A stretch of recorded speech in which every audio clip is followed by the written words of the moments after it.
اگر تم بر وقت نہ آتے تو کنگ کے پالتو کتے مجھے سخت مشکل میں ڈال دیتے۔ اس میں میرا کوئی خاص کمال نہیں، میری نظر اچانک تم پر پڑ گئی تھی۔ میں اس حرامی مائیکل کی جیپ کو دیکھ کر اس طرف آیا تھا، تمہیں حبشیوں سے الجھے دیکھا اور گولی چلا دی۔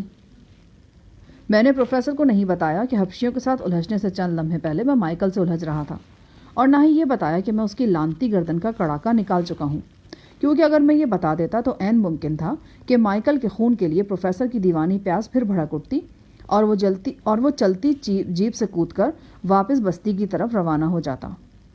دانا کہتے ہیں دنیا گنبد کی آواز ہے، یہاں ہم جو بھی عمل کرتے ہیں وہ اکثر ہماری طرف لوٹ کر آتا ہے۔ نیکی، برائی، نفرت، محبت، سب کچھ ہماری طرف پلٹتا ہے۔ ابھی کچھ دیر پہلے بستی میں نے اپنے جگری دوست اور یارغار صفدر سے محبت کی تھی۔ گھمسان کی لڑائی میں ویرا کے جھونپڑے کے سامنے میں نے اسے مسلح حبشیوں کے نرغے میں دیکھا تھا اور اس کی جان بچانے کے لیے خود کو شدید خطرے میں ڈال دیا تھا۔ اس واقعے کے 2-4 منٹ بعد ہی پروفیسر نے مجھ سے محبت کی تھی۔ اس نے غضبناک حبشیوں کو مجھ سے لپٹے دیکھا اور میری جان بچانے کے لیے خود کو شدید خطرے میں ڈال لیا تھا۔ ہم دونوں قریباً 3 کلومیٹر تک بالکل سیدھے چلتے چلے گئے، پھر میں نے جیپ کو ایک ذیلی راستے پر ڈال دیا۔ نہ جانے کیوں میرے اندر ایک بےتابی سی پیدا ہو رہی تھی۔ اس بےتابی کا تعلق پروفیسر اور اس کی بیٹی شائستہ سے تھا۔ میں پروفیسر کو جلد از جلد وہ خوشخبری سنا دینا چاہتا تھا جو بہت دنوں سے میرے ہونٹوں میں دبی ہوئی تھی۔ مجھے یوں محسوس ہو رہا تھا کہ اگر میں نے مزید تاخیر کی تو پروفیسر پھر سے کہیں اوجھل ہو جائے گا اور یہ خوشخبری پھر میرے ہونٹوں میں رہ جائے گی۔ لیکن اس کے ساتھ ہی وہ پرانی سوچ بھی ذہن میں آ رہی تھی جو اس سے پہلے بھی مجھے تذبذب میں مبتلا کرتی رہی تھی۔ شائستہ زندہ تو تھی مگر برے حالات میں تھی۔ مجھے ہرگز معلوم نہیں تھا کہ اب وہ کہاں اور کس حال میں ہے، زندہ بھی ہے یا نہیں، اور اگر زندہ ہے تو کس حد تک محفوظ ہے۔ میں پروفیسر کو اس کی زندگی کی سب سے بڑی خوشخبری سنانا تو چاہ رہا تھا، لیکن اس انداز سے کہ اس کے اندر بدترین حالات کا سامنا کرنے کا حوصلہ بھی موجود رہے۔ کچھ آگے جا کر میں نے جیپ گھنی جھاڑیوں کے اندر روک دی اور انجن بند کر کے اس کی اکلوتی ہیڈ لائٹ آف کر دی۔ رک کیوں گئے ہو؟ اپنی ٹوٹ پھوٹ تو دیکھ لیں، میں نے اندرونی بتی جلاتے ہوئے کہا۔ میرے بازو کے بالائی حصے پر آدم خور منیامی نے اپنے دانت گاڑے تھے، یہاں سے قمیض سرخ ہو رہی تھی۔ میں نے دوسرے ہاتھ سے ٹٹول کر دیکھا، وہ حبشی بوٹی نکالنے میں تو کامیاب نہیں ہوا تھا، تاہم دانت کافی گہرائی تک گئے تھے۔ عقب نما آئینے میں جھانکا تو پیشانی پر نیلگوں ابھار بھی صاف نظر آیا۔ یہاں ایک حملہ آور نے ریوالور کا دستہ رسید کیا تھا۔ نتنوں کی جلن محسوس کر کے مجھے بدبخت مائیکل کا وہ اوچھا ہتھ کنڈا یاد آ گیا جو اس نے مجھے اپنی چھاتی سے اتارنے کے لیے استعمال کیا تھا۔ میرے نتنوں میں انگلیاں پھنسا کر اس نے میری ناک کو چیر ڈالنے کی ناکام کوشش کی تھی۔ وہ واقعی ایک درندہ تھا اور درندوں کی طرح کسی اصول یا ضابطے کے بغیر لڑتا تھا۔ پروفیسر کی خستہ حال رائفل تو جام ہو کر بیکار ہو چکی تھی، لیکن میری رائفل ٹھیک تھی اور اس میں 2-3 گولیاں بھی باقی تھیں۔ میں نے جیپ میں ادھر ادھر نگاہ دوڑائی اور اچانک آنکھوں میں روشنی سی بھر گئی۔ جیپ کے فرش پر نشستوں کے نیچے کم از کم 6 خودکار رائفلیں موجود تھیں اور ان کا وافر ایمونیشن بھی نظر آ رہا تھا۔ پروفیسر نے بھی یہ بیش قیمت اسلحہ دیکھ لیا تھا اور اس کے ہونٹ دائرے کی شکل میں سکڑ گئے تھے۔ میں نے اندرونی بتی بجھا دی۔ آس پاس کے نیم تاریک مناظر دھیرے دھیرے واضح ہونے لگے۔ کھجور اور تاڑ کے بلند و بالا درخت، خود رو جنگلی جھاڑیاں اور لمبی زرد گھاس جو ہوا کی زد میں آ کر کسی دریا کی طرح لہریں لیتی محسوس ہوتی تھی۔ چاند گہری بدلیوں کی اوٹ میں تھا اور کسی ایسے ستمگر محبوب کی مانند نظر آتا تھا جو چلمن کی اوٹ سے ہلکی سی جھلک دکھانے پر اکتفا کر رہا ہو۔ اب رات کے 10 بج چکے تھے اور گرمی دھیرے دھیرے خنک ہوا میں گھلتی چلی جا رہی تھی۔ میں نے اپنی جیب سے ایک تڑی مڑی بیڑی نکالی اور اسے سلگاتے ہوئے پروفیسر سے کہا، پروفیسر، مجھے ٹھیک سے معلوم نہیں کہ تم نے کن حالات میں اور کیوں ٹرسٹ چھوڑا، لیکن ایک اندازہ ہے کہ تمہیں شائستہ کے حوالے سے ایک نہایت ناخوشگوار اطلاع دی گئی تھی۔ اس اطلاع کے بعد تمہیں اپنے غیظ و غضب پر قابو نہیں رہا۔ تم نے ٹرسٹ میں اندھا دھند فائرنگ کر کے پورے 6 افراد کو قتل کر دیا اور بعد ازاں ہرکولس کے نائب کپتان آرتھر کی رہائش گاہ میں جا چھپے۔ بعد ازاں آرتھر نے ہی تمہاری مدد کی اور تمہیں ٹرسٹ سے نکال دیا۔ میں غلط تو نہیں کہہ رہا نا؟ اگر تم ٹھیک بھی کہہ رہے تو یہ باتیں کرنے کا کون سا موقع ہے یہ؟ پروفیسر نے جھنجھلاہٹ آمیز حیرانی سے کہا، بے شک یہ موقع مناسب نہیں ہے، مگر مجھے اندیشہ ہے کہ ہم جس قسم کے غیر یقینی حالات سے گزر رہے ہیں تم کہیں پھر مجھ سے جدا نہ ہو جاؤ اور جو بات میں تم سے کہنا چاہ رہا ہوں وہ پھر سے انکہی نہ رہ جائے۔ میں کچھ بھی نہیں سمجھ پا رہا۔ پروفیسر، شائستہ کے حوالے سے میرے پاس تمہارے لیے ایک خبر ہے اور مجھے امید ہے کہ یہ خبر تمہارے لیے بالآخر اچھی ہی ثابت ہوگی۔ مجھے ٹرسٹ کے ایک معتبر ذرائع سے معلوم ہوا ہے کہ شائستہ کی موت کی اطلاع کی تصدیق نہیں ہو سکی ہے۔ بے شک بچے کی ولادت کے بعد شائستہ سخت بیمار تھی اور اس کے بچنے کا امکان بھی کم رہ گیا تھا، مگر ان واقعات کے 2-3 ہفتے بعد بھی اسے زندہ سلامت دیکھا گیا ہے۔ پروفیسر کے چہرے پر زلزلے کے آثار نمودار ہوئے۔ شاید تم بھی مجھے پاگل سمجھ رہے ہو، اسی لیے الٹی سیدھی ہانک رہے ہو۔ جو مر چکی ہے وہ مر چکی ہے، اب تمہارے کہنے سے وہ دوبارہ اس دنیا میں نہیں آ جائے گی۔ تمہیں کیسے یقین ہے کہ وہ مر چکی ہے؟ کیا تم نے خود اسے دیکھا ہے یا پھر سنی سنائی بات پر ہی بھروسہ کیا ہے؟ اور تمہیں کیسے یقین ہے کہ وہ زندہ ہے؟ کیا تم نے اسے خود دیکھا ہے؟ تم بھی تو سنی سنائی بات دہرا رہے ہو شاہ جہاں، یہ سوچے بغیر کہ تم کسی کو کتنا دکھ پہنچا رہے ہو۔ تمہیں کیا پتا کہ میرے کتنے زخم ہرے کر دیے تمہاری اس بات نے۔ پروفیسر، تم ذرا ٹھنڈے دل سے سوچو، تمہیں شائستہ کے بارے میں کوئی جھوٹی اطلاع دے کر مجھے بھلا کیا فائدہ پہنچے گا؟ میں اپنی طرف سے کوئی اضافہ نہیں کر رہا، تمہیں وہی کچھ بتا رہا ہوں جو مجھے معلوم ہوا ہے، اور یہ بھی اس لیے بتا رہا ہوں کہ مجھے اس میں تمہاری بھلائی نظر آتی ہے۔ تم اپنی زندگی کی طرف سے دیوانگی کی حد تک بے پرواہ ہو رہے ہو، اور یہ تمہارے لیے کسی طور مناسب نہیں ہے، خاص طور سے صورت میں کہ شائستہ کی زندگی کا امکان ابھی باقی ہے۔ پروفیسر سکتے کی سی حالت میں تھا اور منہ کھولے میری طرف دیکھ رہا تھا۔ میں نے پروفیسر کی طرف رخ پھیر کر اس کے دونوں شانے تھام لیے اور بڑی نرمی محبت سے اسے اپنا نقطہ نظر سمجھانے لگا۔ میں نے اسے بتایا کہ مائیکل نے سازش کے تحت اسے شائستہ کی طرف سے مایوس کیا۔ وہ نہیں چاہتا تھا کہ ایک محبت کرنے والے باپ کی حیثیت سے وہ شائستہ کی زندگی میں دخل اندازی کرے اور شائستہ ایک بیوی سے زیادہ ایک لاڈلی بیٹی کی زندگی گزارتی رہے۔ لیکن مجھے تو ان ڈاکٹروں نے بھی یہی بتایا تھا جنہوں نے زچگی سے پہلے شائستہ کا علاج کیا تھا۔ انہوں نے بھی جھوٹ بولا تھا۔ تمہیں شائستہ کی بیماری کے بجائے اس کی موت کی اطلاع دی تھی، اور یہ سب اس بدبخت مائیکل کی سازش تھی۔ میں پروفیسر کو بڑے دھیمے لہجے میں اور بتدریج سمجھاتا رہا کہ شائستہ کی زندگی کے بارے میں امکانات موجود ہیں۔ آخر میں نے پروفیسر کو یہ بھی بتا دیا کہ شائستہ کی موت کی خبر کے بعد ایک بار پھر اسے ٹرسٹ کے اندرونی حصے میں بھی دیکھ چکا ہوں میں۔ پروفیسر کی آنکھیں حیرت سے پھیلتی جا رہی تھیں، اس کی سانس تیز ہو گئی۔ اس نے ایک دم مجھ پر سوالات کی بارش کر دی۔ کب دیکھا؟ کہاں دیکھا؟ کیسی تھی؟ کہیں مجھے کوئی دھوکہ تو نہیں ہوا؟ وغیرہ وغیرہ۔ میں نے محتاط اندازوں میں اس کے سوالات کے جواب دیے۔ میں پروفیسر کو زیادہ جذباتی نہیں کرنا چاہتا تھا، نہ ہی یہ چاہتا تھا کہ وہ میری باتوں کو بے وزن سمجھنے لگے۔ میں نے جان بوجھ کر پروفیسر کو مائیکل کی موت کی دھماکہ خیز خبر بھی نہیں دی تھی۔ میں بس اس کے سوالوں کے جواب دیتا رہا، وہ سنتا رہا۔ پھر اچانک وہ کچھ ہوا جس کی میں نے ہرگز توقع نہیں کی تھی۔ پروفیسر نے اپنا سر دونوں ہاتھوں میں تھام لیا اور گردن نیچے کی طرف جھکا دی۔ پھر اچانک اس نے سر اٹھایا اور کچھ بڑبڑانے لگا۔ پہلے تو مجھے اس کی بات کی سمجھ نہیں آئی، پھر دھیان سے سنا تو اس کا فقرہ سمجھ میں آ گیا۔ میں واپس جاؤں گا، اس کے پاس جاؤں گا۔ کہاں جاؤ گے؟ جواب میں پروفیسر اٹھا اور اس نے رائفل پکڑ کر جیپ سے باہر چھلانگ لگا دی۔ اگلے ہی لمحے میں اسے بڑی تیزی سے اندھیرے میں لپکتے دیکھ رہا تھا۔ پروفیسر! میں نے چلا کر آواز دی، مگر اس پہ تو جیسے دیوان کی تاری تھی۔ میں نے جیپ سے اتر کر اس کے پیچھے دوڑ لگا دی، ساتھ ساتھ میں اسے رکنے کے لیے بھی کہہ رہا تھا۔ جب پروفیسر نے محسوس کیا کہ میں اس کے بالکل قریب پہنچ گیا ہوں تو اچانک اس نے رخ پھیرا اور رائفل مجھ پر تان لی۔ خبردار، مجھے روکنے کی کوشش نہ کرنا، شاہ جہاں مجھے جانے دو۔ وہ بھول گیا تھا کہ اس کی رائفل جام ہو چکی ہے اور اب ایک لاٹھی سے زیادہ حیثیت نہیں رکھتی۔ مجھے دھمکانے کے بعد پروفیسر نے ایک بار پھر دوڑ لگا دی۔ ابھی وہ چند ہی قدم بھاگا تھا کہ تاریکی میں اسے کسی درخت کے کٹے ہوئے تنے سے ٹھوکر لگی اور وہ بڑے زور سے اوندھے منہ جا گرا۔ اس کا سر ایک کھجور سے ٹکرایا تھا۔ میں نے لپک کر پروفیسر کو سنبھالا۔ چوٹ شدید تھی، پروفیسر نیم جان سا ہو گیا تھا، اس کے حلق سے کراہیں نکل رہی تھیں۔ گرنے سے اس کی کنپٹی پر ذرا سی چوٹ لگی، یہاں سے خون بہہ نکلا اور اس کی جھاڑ جھنکار داڑھی میں جذب ہونے لگا۔ نیم بے ہوشی کی کیفیت میں بھی پروفیسر خود کو مجھ سے چھڑانے کی کوشش کر رہا تھا۔ میں نے اسے رائفل سمیت بازوؤں میں اٹھا لیا اور واپس جیب میں لے آیا۔ خود کو مجھ سے چھڑانے کی کوشش کے بعد پروفیسر نے ڈھال ہو گیا اور اس نے ہاتھ پاؤں چلانے کے بجائے مجھے کوسنے اور گالیاں دینی شروع کر دی۔ اس کی ذہنی حالت ابتر تھی، وہ بار بار شائستہ کا نام لے رہا تھا اور کبھی میرے ساتھ ساتھ مائیکل اور کنگ براؤن کو بھی گالیاں دینے لگتا۔ یقین ہی نہیں آ رہا تھا کہ یہ وہی پروفیسر اللہ دتا ہے۔ کچھ ہی دیر بعد پروفیسر نے رونا شروع کر دیا۔ وہ بلند آواز سے بالکل بچوں کی طرح رونے لگا۔ مجھے اندیشہ محسوس ہوا کہ پروفیسر ایک بار پھر شدید مزاحمت پر اتر آئے گا اور خود کو مجھ سے چھڑانے کی کوشش کرے گا۔ میں نے جیپ کے اندر سے ہی بجلی کا ایک بلدار تار ڈھونڈ لیا۔ دل پر جبر کر کے میں نے اس تار سے پروفیسر کے ہاتھ پاؤں باندھ دیے۔ میری اس کارروائی کے دوران پروفیسر بری طرح مچلتا رہا اور مجھے گالیاں اور بددعائیں دیتا رہا۔ وہ بھی مجبور تھا اور میں بھی۔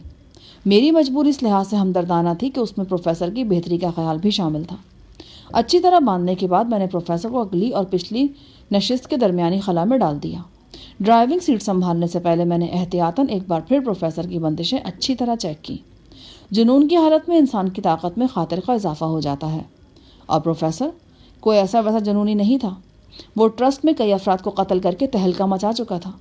پروفیسر کی دشنام ترازی سے مجھے کوئی فرق تو نہیں پڑ رہا تھا، لیکن اس سے دیگر مسائل پیدا ہو سکتے تھے۔ اس کی آواز کسی کو بھی اپنی طرف متوجہ کر سکتی تھی۔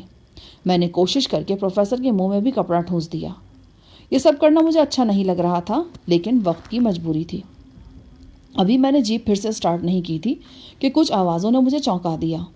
یہ لوگوں کا ایک گروہ تھا جو ان جھاڑیوں کی طرف بڑھ رہا تھا۔ ان کی تیز آوازیں، جن میں عورتوں کی آواز بھی شامل تھی، ہوا کے دوش پر تیر کر مجھ تک پہنچ رہی تھیں۔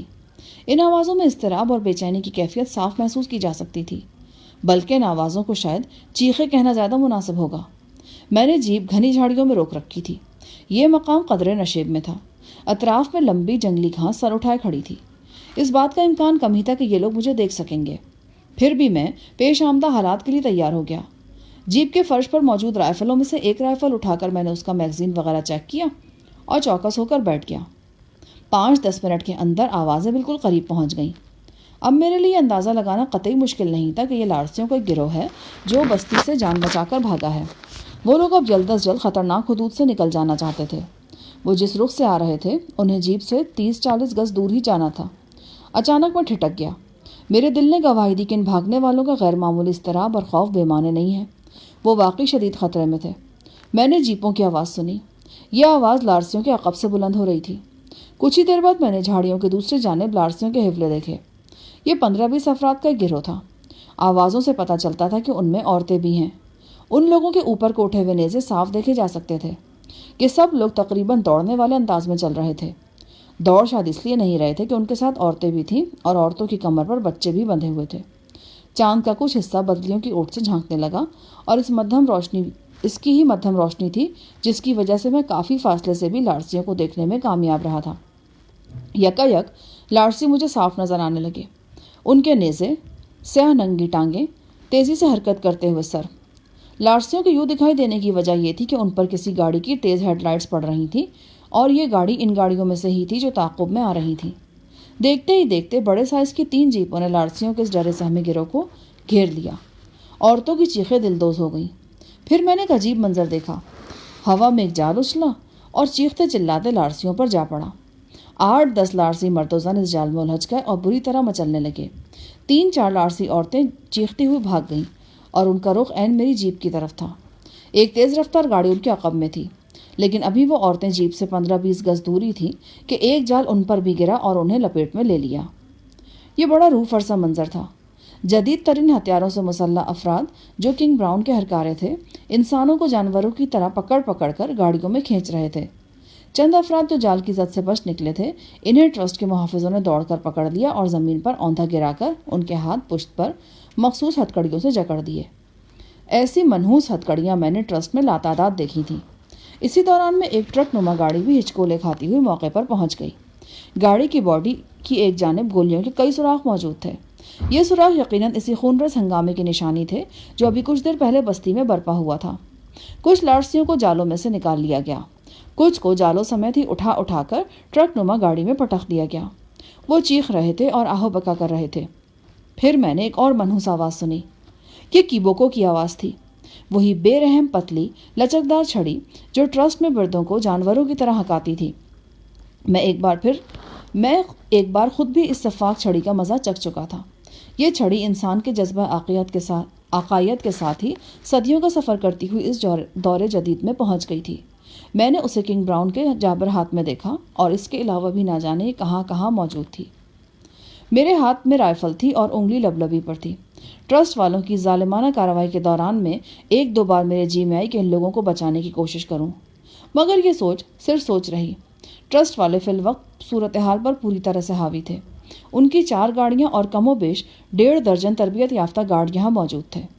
کیا معلوم کہ میں ان لوگوں کے خلاف محاذ کھولتا تو کتنے اور لشکر یہاں پہنچ جاتے، اور پھر ان لوگوں کی مدد کی کوشش میں اپنے ساتھ ساتھ پروفیسر کو بھی شدید خطرے میں ڈال لیتا۔ کچھ ہی دیر بعد ٹرسٹ کے ہرکارے لوگوں کو بھیڑ بکریوں کی طرح لے کر وہاں سے روانہ ہو گئے۔ میں بڑی خاموشی سے اپنی جگہ پر دبکا رہا۔ اتفاقاً میں بڑی محفوظ جگہ پر تھا۔ میں نے سوچا ابھی کچھ دیر مجھے مزید یہیں رکنا چاہیے۔ قریباً آدھا گھنٹہ میں نے وہیں رک کر انتظار کیا۔ اب قرب و جوار میں مکمل خاموشی تھی۔ چاند ایک بار پھر گہری بدلیوں میں چھپ چکا تھا اور ہر طرف تاریکی کا راج ہو گیا تھا۔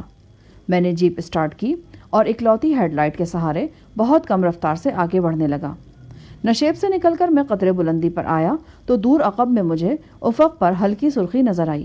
یقیناً بستی میں ابھی تک آگ بھڑک رہی تھی۔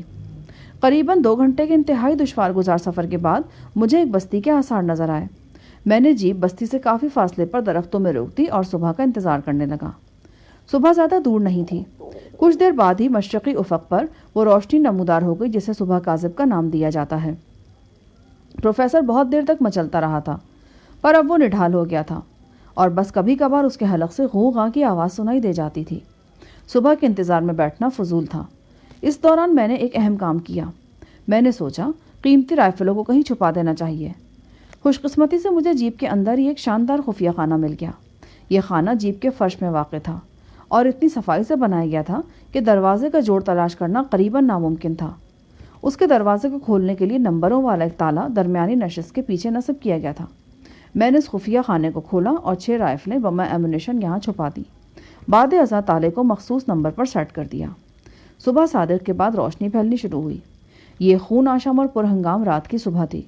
بتدریج قرب و جوار دن کے اجلے لباس میں دکھائی دینے لگے۔ 2-3 فرلانگ کی دوری پر قدرے نشیب میں جو بستی مجھے نظر آ رہی تھی وہ لارسیوں کی عظیم و شان بستی کا اشیر بھی نہیں تھی۔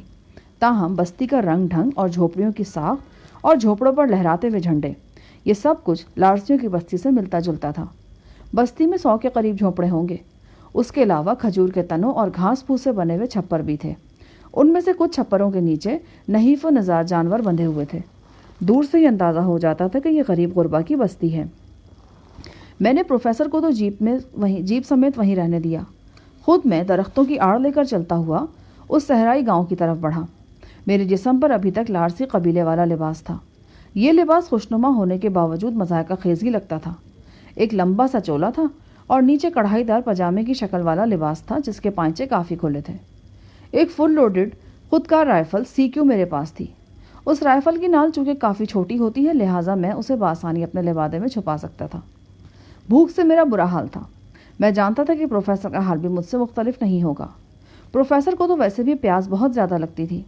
میری خواہش تھی کہ کہیں سے اتنا پانی مل جائے کہ کم از کم ہم اپنے ہونٹ ہی تر کر لیں۔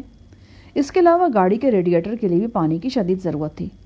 سورج ابھی افق سے بلند نہیں ہوا تھا، پھر بھی آثار بتا رہے تھے کہ گرمی اور تپش کے لحاظ سے یہ ایک نہایت خوفناک دن ثابت ہوگا۔ ابھی میں بستی سے دور ہی تھا کہ ایک جگہ درختوں میں کھسر کھسر کی آوازیں آئیں۔ میں نے آگے بڑھ کر دیکھا۔ یہاں 5-6 عمر رسیدہ افریقی موجود تھے۔ یہ سوکھے سڑے جسموں والے سیاہ فام ایک بڑی سی کڑھائی کے گرد جمع تھے۔ کڑھائی کے نیچے سرکنڈوں کی آگ روشن تھی۔ میں نے دیکھا چولہے کے پاس ہی ایک گیدڑ کا سر اور کٹے ہوئے پاؤں پڑے ہیں۔ کڑھائی سے جو باس اٹھ رہی تھی اس سے یہی پتہ چلتا تھا کہ جانور کا گوشت ابالا جا رہا ہے۔ مجھے دیکھتے ہی بوڑھوں کی آنکھوں میں خوف اور تحیر پھیل گیا۔ وہ جہاں کے تہاں رک گئے۔ پھر ان میں سے صرف ایک کے سوا باقی سب بتکے ہوئے جانوروں کی طرح جھاڑیوں میں اجھل ہو گئے۔ جو بیٹھا رہ گیا تھا وہ بھی اپنے ساتھیوں کی طرح ہڈیوں کا ڈھانچہ ہی تھا۔ اس کے جسم پر فقط ایک لنگوٹ تھا۔ پیشانی پر نقش و نگار بنے ہوئے تھے۔ اس کے ہاتھ میں کسی دھات کا بنا ہوا ایک طویل چمچہ تھا۔ میری آمد سے قبل وہ اس چمچے کو بڑے انہماک سے کڑھائی کے اندر چلا رہا تھا، لیکن اب اس چمچے کی حیثیت اس کے ہاتھ میں ایک ہتھیار کسی ہو گئی تھی۔ وہ ایک سہمی ہوئی لاغر بلی کی طرح یک ٹک میری آنکھوں میں دیکھتا چلا جا رہا تھا۔ تھوڑی ہی دیر بعد موقع سے بھاگنے والے افراد واپس آ گئے۔ اب ان کے ساتھ نصف درجن لوگ اور بھی تھے۔ ان سب کے ہاتھوں میں بھالے نظر آتے تھے۔ میرے پاس جدید رائفل تھی۔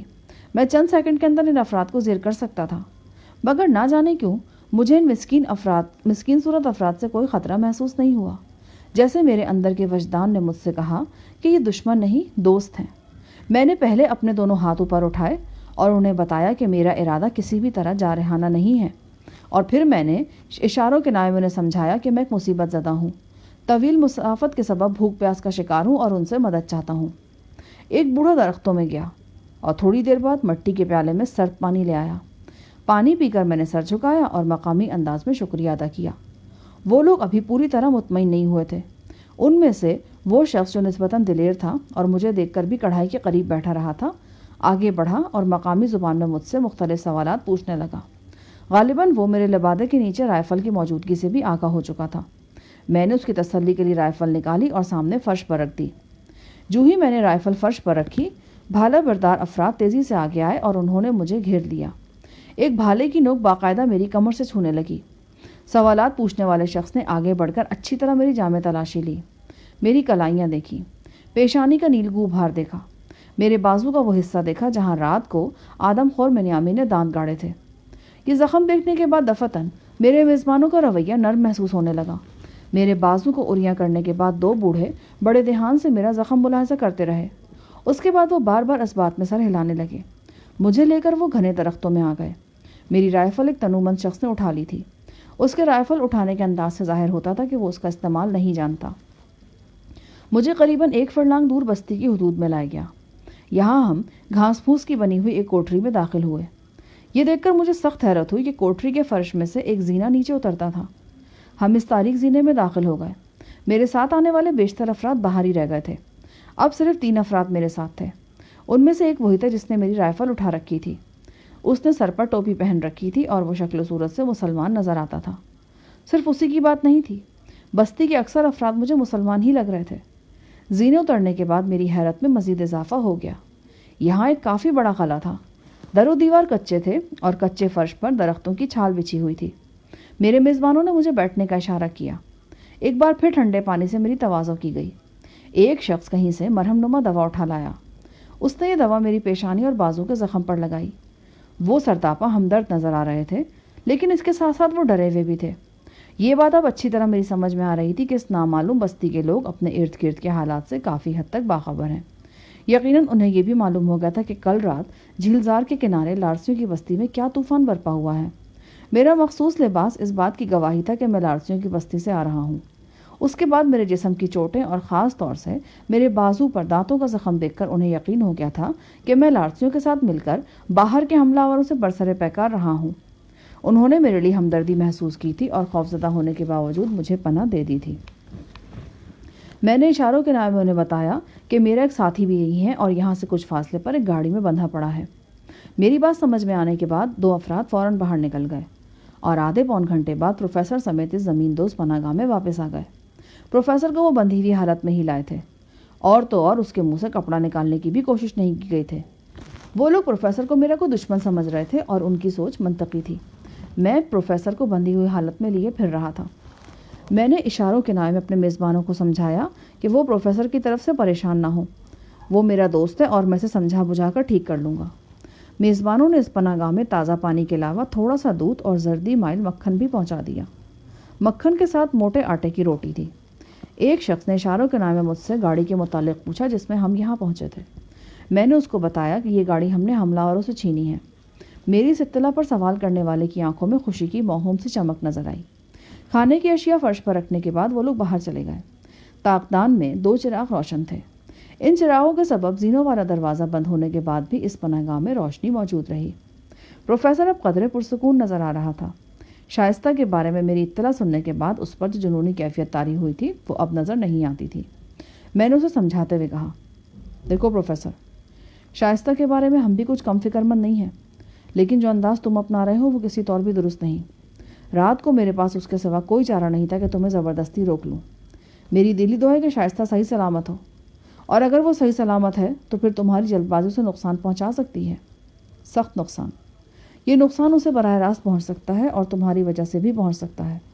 اگر ٹرسٹ کی گارڈز کی طرف سے تمہیں کوئی نقصان پہنچ گیا تو یہ بھی شائستہ کا ہی نقصان ہوگا نا؟ مجھے نہیں لگتا کہ وہ تمہارے بغیر زندہ رہ سکتی ہے۔ میں دیر تک پروفیسر کو سمجھاتا رہا۔ یہاں تک کہ اس کی آنکھوں سے تازہ آنسو بہہ نکلے اور اس کا چہرہ ہیجان کے بجائے ایک غم آمیز سکون کا مظہر نظر آنے لگا۔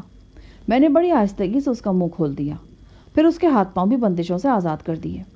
پروفیسر اٹھ کر بیٹھ گیا۔ اچانک نہ جانے اسے کیا ہوا کہ وہ مجھ سے لپٹ گیا اور دھاڑے مار مار کر رونے لگا۔ مجھے میری بچی کی صورت دکھا دو، مجھے میری شائستہ کے پاس لے چلو۔ اللہ نے چاہا تو تم اس کی صورت دیکھو گے، اس کو پیار کرو گے۔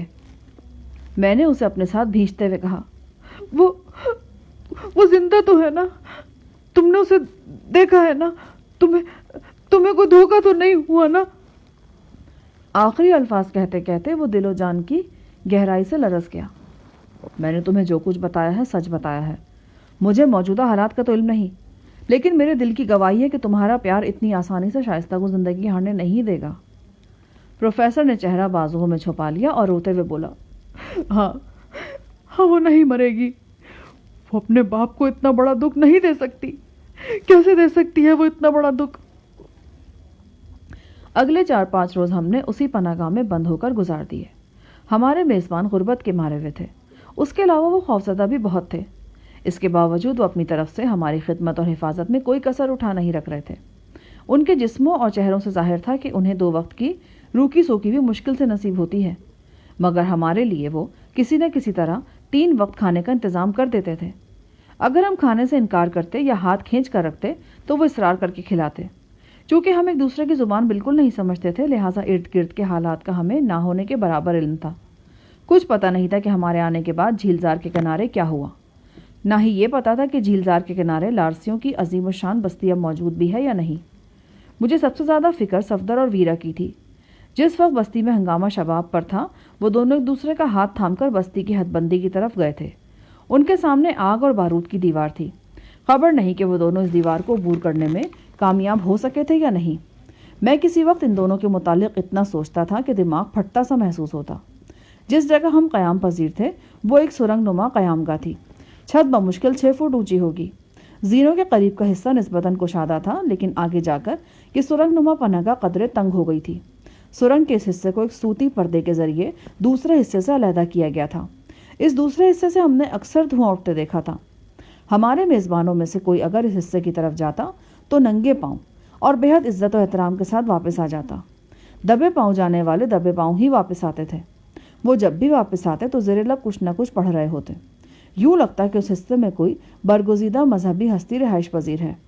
پروفیسر کا خیال تھا کہ شاید وہ اس بستی کا مکھیا ہو۔ ایک روز ہم نے ایک نوجوان دوشیزہ کو دیکھا۔ اس سیاہ فام دوشیزہ کو کسی دماغی دورے کی شکایت تھی۔ وہ چیخ رہی تھی اور اس نے اپنا لباس پھاڑ کر دھجیوں میں بکھیر دیا تھا۔ 3-4 افراد نے اس کو تھام رکھا تھا اور ڈنڈا ڈولی کر کے اسے اس سرخ سوتی پردے کی طرف لیے جا رہے تھے جس کی دوسری طرف کے پراسرار شخص موجود تھا۔ دوشیزہ کی برہنگی چھپانے کے لیے اس کے ورثہ نے اس کے جسم پر ایک موٹی چادر ڈال رکھی تھی۔ وہ اس چادر کو بار بار کھینچ کر اپنے جسم سے جدا کر رہی تھی۔ بار بار اس کے جسم کے مختلف حصے عریاں ہو جاتے۔ جب ایک طرف سے اسے ڈھانپا جاتا تو وہ دوسری طرف سے چادر اتار پھینکتی۔ اس چیختی چلاتی لڑکی کو سرخ پردے کے عقب میں لے جایا گیا۔ 2-4 منٹ تک اس کی آوازیں آتی رہیں اور پھر بتدریج تھم گئیں۔ آدھا پون گھنٹے بعد لڑکی باہر نکلی تو مکمل لباس میں تھی۔ اس کا سر جھکا ہوا تھا، بال اوڑھنی سے ڈھکے ہوئے تھے اور وہ مکمل طور پر پرسکون نظر آ رہی تھی۔ اسی قسم کے 1-2 اور واقعات بھی ان 2 دنوں میں ہماری نگاہوں کے سامنے سے گزرے تھے۔ سرخ پردے کے عقب میں کیا ہے؟ اس حوالے سے ہمارا تجسس بہت بڑھ چکا تھا۔ ایک صبح میں سو رہا تھا کہ پروفیسر نے مجھے جھنجھوڑ کر جگا دیا۔ کیا بات ہے؟ تمہاری طبیعت تو ٹھیک ہے پروفیسر؟ میری طبیعت ٹھیک ہے، اور شاید تمہاری طبیعت بھی ٹھیک ہونے والی ہے۔ پروفیسر نارمل لہجے میں بولا۔ اب وہ خود کو کافی حد تک سنبھال چکا تھا۔ کیا مطلب؟ تمہارا تجسس دور ہونے والا ہے۔ ابھی ایک حبشی آیا تھا، وہ اشاروں کے نامے مجھے سمجھا کر گیا ہے کہ ہم دونوں کو سرخ پردے کے اس پار جانا ہے اور کسی سے ملنا ہے۔ حبشی نے اشاروں میں بتایا ہے کہ ہم نہا کر پاک صاف ہو جائیں اور دھلے ہوئے کپڑے پہن لیں۔ ایک طرف لکڑی کی تپائی پر میرے اور پروفیسر کے لیے لباس بھی موجود تھا۔ ہم دونوں کے نہانے کا انتظام اس پناہ گاہ کے اندر ہی کیا گیا تھا۔ نہا کر ہم نے لباس تبدیل کر لیا تو 2 عمر رسیدہ افراد آئے اور ہمیں پردے کی دوسری جانب لے گئے۔ یہاں دیواروں پر رنگ و روغن سے مختلف جانوروں اور دیوی دیوتاؤں کی شکلیں بنی ہوئی تھیں۔ 1-2 مقامات پر کسی عبادت گاہ کی تصویر بھی تھی۔ ان تصویروں کو دیکھ کر اندازہ ہوتا تھا کہ بستی کے سبھی لوگ مسلمان نہیں ہیں، بلکہ یہ ملی جلی آبادی ہے۔ پناہ گاہ کا یہ حصہ تنگ قریباً 15 گز طویل تھا۔ یہاں چھت بھی نسبتاً نیچی تھی، تاہم یہاں خوشگوار ٹھنڈک موجود تھی۔ ہم ایک ادھیڑ عمر شخص کے پاس پہنچے۔ وہ ایک چوبی تختے پر بڑی تمکنت ٹیک لگائے بیٹھا تھا۔ اس کے ہاتھوں میں ایک مالا گردش کر رہی تھی۔ میں اس شخص کو دیکھ کر دنگ رہ گیا۔ یہ سردار بغات تھا۔ اس نے ایک بڑی سی چادر سر پر ڈال کر گھونگھٹ سا نکال رکھا تھا۔ اس کے باوجود اس کی ایک جھلک میں نے دیکھ لی تھی۔ اس کی سفید نوکیلی داڑھی اس کے سینے تک پہنچ رہی تھی۔ آنکھیں چھوٹی چھوٹی تھیں اور قبیلے کے اکثر افراد کی طرح گہری سرخ تھیں۔ سردار اچھے لباس میں تھا، لیکن یہ لباس میلا کچیلا سا ہو گیا تھا۔ نایاب پرندوں کے پروں کا تاج بھی آج سردار کے سر پر نظر نہیں آتا تھا۔ سردار بغات کا ایک بازو کلائی سے لے کر کندھے تک پٹیوں میں جکڑا ہوا تھا۔ میں نے اندازہ لگایا کہ یہ چوٹ اسی خونریز ہنگامے کی نشانی ہے جو 7 دن پہلے جھیل زار کے کنارے برپا ہوا تھا۔ اس کے علاوہ سردار کے ایک رخسار پر بھی چوٹ کا نشان موجود تھا۔ میں سردار کو دیکھ کر حیران رہ گیا، لیکن سردار کے چہرے پر تحیر کے آثار نظر نہیں آئے۔ اس کا مطلب تھا کہ وہ ہماری یہاں موجودگی سے پہلے سے آگاہ ہے۔ سردار نے ہاتھ کے اشارے سے ہمیں بیٹھنے کو کہا۔ وہ اشاروں کی زبان میں ہمیں کچھ سمجھانے کی کوشش کرنے لگا۔ اس کی آنکھوں میں بلا کی کشش تھی۔ یوں لگتا تھا کہ ایک طاقتور مقناطیس ہے اور ہم لوہے کے حقیر ذروں کی مانند اس کی طرف کھینچے چلے جا رہے ہیں۔ مجھے سردار کو دیکھ کر سانوس کا خیال آتا تھا۔ وہ بھی تو ایسی ہی غیر مرئی قوت کا مالک تھا، اور وہ کوئی خیالی قوت نہیں تھی۔ ایک ٹھوس شے کی طرح اس کو محسوس کیا جا سکتا تھا، اس کا اثر ملاحظہ کیا جا سکتا تھا۔ سردار کی نگاہیں گواہ تھی کہ وہ مجھے بڑی اچھی طرح پہچان چکا ہے۔ اس نے باری باری ہم دونوں کو قریب بلایا اور ہمارے لباسوں پر کوئی خوشبو لگائی۔ اس کے بعد ہماری ایک ایک کلائی پر ایک سرخ دھاگا باندھ دیا۔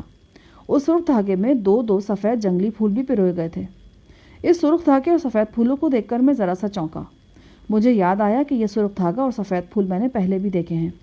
جب شروع میں اور صفدر لارسیوں کی بستی میں پہنچے تھے اور 2 پرشباب مقامی لڑکیاں ہم دونوں کی خلوت کو رنگین کرنے کے لیے ہمارے جھونپڑے میں وارد ہوئی تھی، تو ان دونوں نے بھی میری اور صفدر کی کلائی پر اسی طرح کے پھول باندھنے کی کوشش کی تھی۔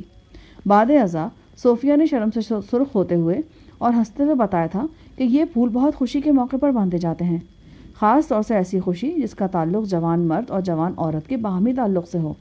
اس نے بتایا تھا کہ شادی بیاہ کے موقع پر بھی ایسے پھول دلہا اور دلہن کے عزیز ایک دوسرے کو باندھتے ہیں۔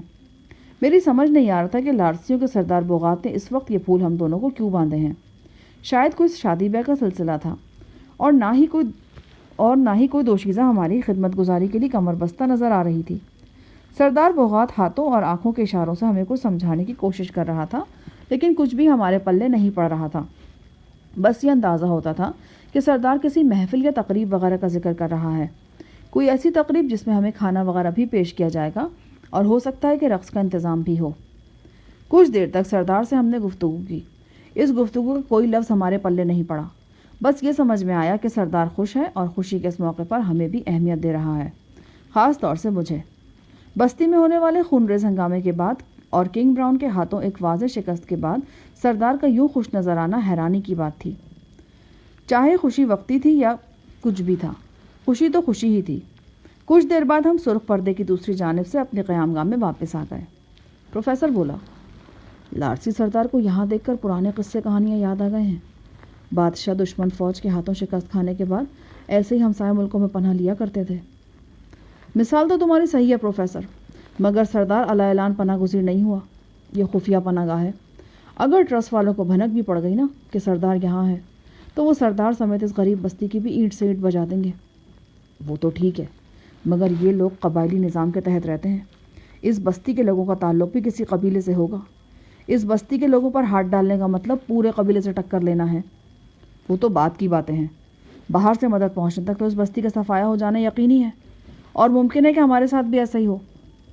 میرا خیال ہے کہ تم تھوڑا سا اصرار کرتے تو یہ لوگ رائفل ہمیں دینے پر آمادہ ہو جاتے، لیکن میرا خیال تم سے مختلف ہے پروفیسر۔ اچانک پروفیسر کے ذہن میں کوئی خیال آیا۔ تم نے بتایا تھا کہ جیپ کے اندر بھی کچھ رائفلیں موجود ہیں، کیا اب بھی وہ جیپ کے اندر ہی ہوں گی؟ کچھ کہا نہیں جا سکتا۔ اگر ان لوگوں نے بہت اچھی طرح تلاشی نہیں لی تو ہو سکتا ہے کہ وہ ابھی جیپ میں ہی ہوں۔ کیوں نہ ان رائفلوں کے بارے میں لوگوں کو بتا دیا جائے، یا پھر سردار بغات کو ہی بتا دیا جائے۔ میرا خیال ہے کہ یہ لوگ اس اسلحے سے کچھ زیادہ فائدہ نہیں اٹھا سکتے۔ تم نے دیکھا ہی تھا، یہ لوگ میری رائفل کو کتنی حیرت سے دیکھ رہے تھے۔ میرا اندازہ ہے کہ آتشی اسلحہ کبھی کبھار ان کی نگاہوں سے گزرتا ہے، لیکن یہ بھی تو ہو سکتا ہے کہ ہماری طرح اور سردار بغات کی طرح کچھ اور لوگ بھی جھیل زار سے بھاگ کر اس گاؤں میں پہنچے ہوں اور یہاں وہاں چھپے ہوں۔ وہ لوگ تو یہ اسلحہ استعمال کر سکتے ہیں۔ میں نہیں سمجھتا کہ ان چند رائفلوں کی وجہ سے یہ لوگ کنگ براؤن کی دست برد سے بچ سکتے ہیں۔ تم نے دیکھا ہی تھا بستی میں لارسوں کی کتنی بڑی تعداد کو ٹرسٹ والوں نے روند کر رکھ دیا تھا۔ پروفیسر بڑبڑانے لگا۔ اس نے خود کو کافی حد تک سنبھال لیا تھا، لیکن پھر بھی اس کی خواہش تھی کہ وہ جلد از جلد یہاں سے نکل جائے اور کسی طور ٹرسٹ پہنچے۔ اب اپنی آزادی سے ٹرسٹ کی غلامی اسے 1000 درجہ بہتر محسوس ہوتی تھی۔ وہ غلامی اسے اس کی بیٹی کے قریب پہنچا سکتی تھی۔ ان چند دنوں کے اندر پروفیسر کے اندر کافی تبدیلی آئی تھی۔ اس کا جنون بڑی حد تک کم ہو گیا تھا اور اب وہ محتاط طریقے سے بات کرتا تھا اور محتاط انداز میں سوچنے بھی لگ گیا تھا۔ شاید اسے اب احساس ہونے لگا تھا کہ اس کے پاس کھونے کے لیے بہت کچھ باقی ہے۔ سپہر کے کچھ دیر بعد ہماری زمین دوست پناہ گاہ میں کچھ عورتیں داخل ہوئیں۔ یہ عورتیں مقامی رواج کے مطابق سروں پر اسکارف باندھے ہوئے تھیں۔ انہوں نے رنگ برنگے لباس پہن رکھے تھے اور پاؤں میں جھانجریں وغیرہ تھیں۔ ان عورتوں کے بعد اکا دکا مرد و زن اس پناہ گاہ میں داخل ہوتے رہے اور شام ہوتے ہوتے کوئی 3 درجن افراد وہاں جمع ہو گئے۔ یہ سب مقامی سیاہ فام تھے۔ ان میں سے کئی کے ہاتھوں میں نے وہی سرخ دھاگا اور اس سے پروئے ہوئے 2 سفید پھول دیکھے۔ وہ لوگ آپس میں ہلکی پھلکی باتیں کر رہے تھے اور ہم ہونقوں کی طرح منہ پھاڑے انہیں تک رہے تھے۔ فرش پر درخت کی چھال بچھی تھی اور سب لوگ اس پر بیٹھے تھے۔ تاہم ایک طرف ایک دیوار کے ساتھ ایک غالیچہ بھی بچھا دیا گیا تھا۔ اس غالیچے پر 2 گاؤ تکیے رکھے تھے۔ ایک گاؤ تکیہ قریباً 5 فٹ لمبا تھا، دوسرا 2-2.5 فٹ تھا، لیکن یہ ریشمی اور کافی خوبصورت تھا۔ ایک عمر رسیدہ شخص نے مجھے اٹھایا اور غالیچے کے بالکل سامنے لا بٹھایا۔ ابھی مجھے وہاں بیٹھے 5-10 منٹ ہی ہوئے تھے کہ چند مقامی لڑکیوں کے ہمراہ 2 افراد زینوں کی طرف سے اندر داخل ہوئے۔ انہیں دیکھ کر تو میرے 14 طبق روشن ہوئے ہی تھے، لیکن پروفیسر بھی ہکا بکا رہ گیا۔ یہ صفدر اور ویرا تھے۔ دونوں رنگدار لباس میں تھے۔ ویرا کے سر پر ایک سرخ کامدار اسکارف تھا اور وہ بنی سبری نظر آتی تھی۔ جو ہی صفدر سے میری نظریں چار ہوئیں، میں اپنی جگہ سے اٹھ کھڑا ہوا۔ صفدر کے چہرے پر بھی خوشی اور شناسائی کے تاثرات نظر آئے۔ یوں لگتا تھا کہ وہ میری یہاں موجودگی سے آگاہ ہے۔ میں صفدر کے قریب پہنچا تو وہ مجھ سے بغل گیر ہو گیا۔ تم ٹھیک تو ہو؟ مجھے تمہاری طرف سے بڑی فکر مندی تھی۔ اور مجھے بھی جناب، میرے وہم و گمان میں بھی نہیں تھا کہ تمہیں یہاں اس طرح دیکھوں گا۔ تم سے میری یہاں ملاقات ہوگی۔ مجھے معلوم تھا کہ آپ یہاں ہیں۔ میں بھی آپ سے ملنا چاہ رہا تھا، مگر کچھ مجبوری تھی جس کی وجہ سے آ نہیں سکا۔ ویرا، تم کیسی ہو؟ وہ شرمیلے انداز میں بولی۔ میں بالکل ٹھیک ہوں۔ اس کے انداز میں شکریہ کی جھلک بھی تھی۔ غالباً یہ شکریہ اس کوشش کے لیے تھا جو میں نے اسے اور صفدر کو ہنگامے کی رات مائیکل کے چنگل سے نکالنے کے لیے کی تھی۔ ابھی صفدر، ویرا اور میری گفتگو ہو ہی رہی تھی کہ خوشبوؤں میں بسی ہوئی مقامی لڑکیاں ہمارے درمیان آ گئیں۔ انہوں نے صفدر اور ویرا کو اپنے گھیرے میں لے لیا اور چند قدم آگے جا کر انہیں غالیچے پہ بٹھا دیا۔ انہیں لمبوترے گاؤ تکیے کے سہارے بٹھایا گیا تھا۔ لڑکیاں ان دونوں کو شوق نظروں سے دیکھ رہی تھیں اور باتیں کر رہی تھیں۔ میرے ذہن میں کھلبلی مچ گئی تھی۔ صورتحال کو سمجھنا میرے لیے زیادہ مشکل نہیں تھا۔ میرا دل گواہی دے رہا تھا کہ وہ کچھ ہونے جا رہا ہے جن کی شروعات بہت دن قبل جھیل زار کے کنارے ہو چکی ہے۔ صفدر اور ویرا کو کسی بندھن میں باندھا جا رہا تھا، اور یہ بندھن شادی کے سوا اور کیا ہو سکتا تھا؟ میں اپنی جگہ گمسم بیٹھا رہ گیا۔ قرائن سے ظاہر ہو رہا تھا کہ صفدر اور ویرا بھی ہماری طرح پناہ کی تلاش میں ان صحرائی گاؤں تک پہنچے ہیں اور 6-7 روز سے یہیں قیام پذیر ہیں۔ عین ممکن تھا کہ سردار بغات کی طرح اور بھی کئی لارسی اس بستی میں موجود ہوں اور انہوں نے اس ادھوری کارروائی کو مکمل کرنے کا فیصلہ کیا ہو جس کا تعلق صفدر اور ویرا کے ازدواجی بندھن سے تھا۔ اچانک مجھے اپنے تیز رفتار خیالات سے چونکنا پڑا۔ پناہ گاہ میں واقع سرخ پردہ متحرک ہوا اور اس کے عقب سے سردار بغات کا سراپا برآمد ہوا۔ اس کا لباس اسے سرتاپا ڈھانپے رکھے تھا اور اس کی پشت کی طرف چمکدار دھاگے کے ذریعے ہاتھی کی شبیہ بھی کاڑھی گئی تھی۔ سردار کے ہمراہ بستی کے 2 معمر افراد تھے۔ عقب میں 2 دبلی پتلی لڑکیاں بڑے ادب سے چلی آ رہی تھیں۔ سردار بڑی تمکنت سے غالیچے پر فروکش ہو گیا اور قیمتی گاؤ تکیے سے ٹیک لگا لی۔ اس کا بازو بدستور پٹیوں میں جکڑا ہوا تھا۔ بازو کو لٹکنے سے محفوظ رکھنے کے لیے اسے ایک ڈوری کے ذریعے سردار کی گردن سے لٹکا دیا گیا تھا۔ جیسا کہ بات ازاں معلوم ہوا، سردار کے بازو کی ہڈی 2 جگہ سے ٹوٹی ہوئی تھی۔ سردار نے ویرا سے چند جملوں کا تبادلہ کیا۔ صفدر چونکہ یہ زبان نہیں سمجھتا تھا، اس لیے وہ دوران گفتگو میری طرح ہی لاتعلق بیٹھا رہا۔ آج میں نے اسے پورے 7 دن بعد دیکھا تھا اور آج بھی اس کی آنکھیں شراب کے نشے سے بوجھل تھیں۔ یوں لگتا تھا جیسے وہ ذہنی سکون کی خاطر ان دنوں شراب میں ڈوبا رہتا ہے۔ کوئی عصبی قوت تھی جس نے اس کی فطرت اور اس کے مزاج میں ناقابل فہم دراڑیں ڈال دی تھیں۔ ہمارے دیکھتے ہی دیکھتے 3 عورتیں ایک تھال لے کر نمودار ہوئیں۔ اس میں کٹا ہوا تربوز موجود تھا۔ سردار اپنی جگہ سے کھڑا ہوا تو صفدر اور ویرا بھی کھڑے ہو گئے۔ سردار نے تربوز کا تھوڑا سا گودا لیا اور ویرا کی پیشانی پر ملا۔ غالباً یہ وہی رسم ادا کی گئی تھی جو بستی میں ادھوری رہ گئی تھی۔ چند منٹ بعد ایک چھناکا سا ہوا اور ایک نیم تاریک گوشے میں کئی ساز بج اٹھے۔ اس کے ساتھ ہی وہ لڑکیاں ایک ساتھ کھڑی ہو گئیں جو سب سے پہلے جھانجھرے باندھے اس پناہ گاہ میں داخل ہوئی تھیں۔ اس مفلوق الحال بستی کی طرح یہ لڑکیاں بھی مفلوق الحال تھیں، رخساروں کی ابھری ہوئی ہڈیاں اور دبلے پتلے جسم۔ بہرحال ان کے رقص کا آغاز ہوا تو پتہ چلا کہ وہ اچھا خاصا رقص کر لیتی ہیں۔ رقص کرتے ہوئے بھی اسکارف ان کے سروں پر ہی تھے۔ یہ سب کیا ہے پروفیسر نے پوچھا۔ وہ اب میرے قریب آ بیٹھا تھا۔ یہی میں سوچ رہا ہوں، تمہارے دوست کی شادی ہو رہی ہے اور تمہیں معلوم تک نہیں؟ یہاں سب یہ انوکھا ہو رہا ہے۔ اگر میرا اندازہ غلط نہیں ہے تو یہ لڑکی جو دلہن بنی بیٹھی ہے کنگ براؤن کی بھتیجی ہے۔ تم کنگ براؤن کی بھتیجی کے بارے میں کیا جانتے ہو؟